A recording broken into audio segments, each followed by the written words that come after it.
$3.6 trillion हर साल दुनिया corruption और फ्रॉड सिस्टम की वजह से खो देती है। फाइनेंशियल इंस्टीट्यूशन हो या इलेक्शन प्रोसेस, हर जगह इनएफिशिएंसी नजर आती है।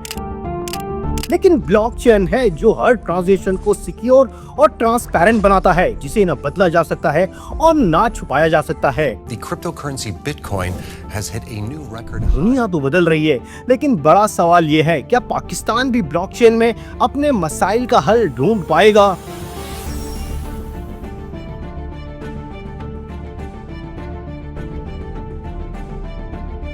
अस्सलाम वालेकुम दोस्तों, 2024 में ब्लॉकचेन इंडस्ट्री का साइज $31 बिलियन से ज्यादा था और ये एस्टिमेट किया जा रहा है कि ये साइज 2030 तक $1.4 ट्रिलियन से ज्यादा हो सकता है।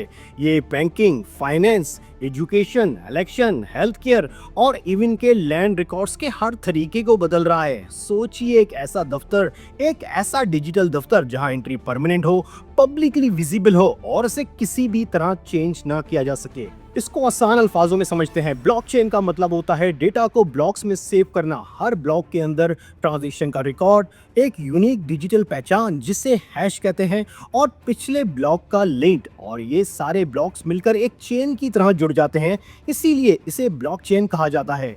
ये सिस्टम ना सिर्फ सिक्योर होता है बल्कि इसको चेंज करना भी नामुमकिन है।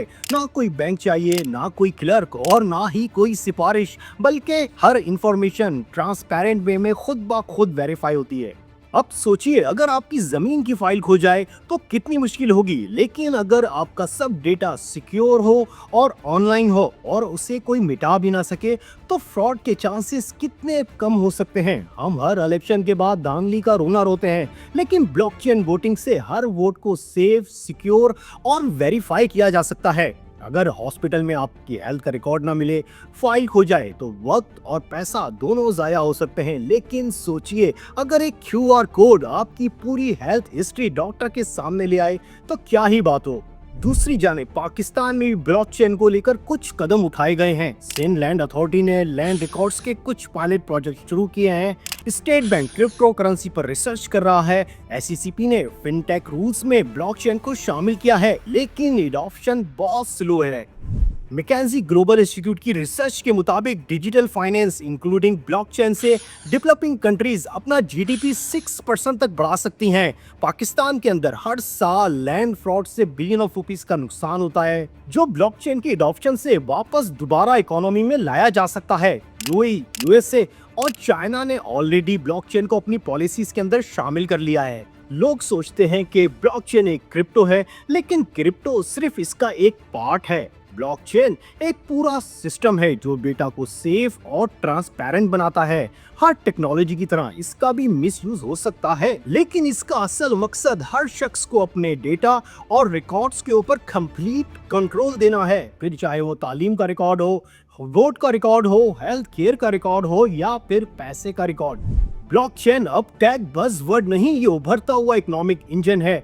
डिलॉयट के सर्वे के मुताबिक 80% से ज्यादा बिजनेस लीडर्स मानते हैं कि ब्लॉकचेन इनके फ्यूचर ऑपरेशंस के लिए बहुत एसेंशियल है। ये एक सिग्नल है कि जो कंट्रीज या फिर कंपनीज ब्लॉकचेन को अडॉप्ट करेंगी, वो एफिशिएंसी को डबल करेंगी, करप्शन को कम करेंगी और ट्रस्ट को रीबिल्ड करेंगी। लेकिन पाकिस्तान के लिए ये सिर्फ एक ऑप्शन नहीं बल्कि इकोनॉमिक रिवाइवल की जरूरत है। और अगर आप भी चाहते हैं कि पाकिस्तान इस रेवोल्यूशन का पार्ट बने और अपनी इकोनॉमी को रिवाइव करे, तो इस वीडियो को ज़्यादा से ज़्यादा शेयर करें और लाइक करें। और अगर आपको ये वीडियो इन्फॉर्मेटिव लगी है तो लाइक का बटन दबाइए और मजीद आने वाली ऐसी वीडियोस को देखने के लिए सब्सक्राइब का बटन दबाइए। शुक्रिया।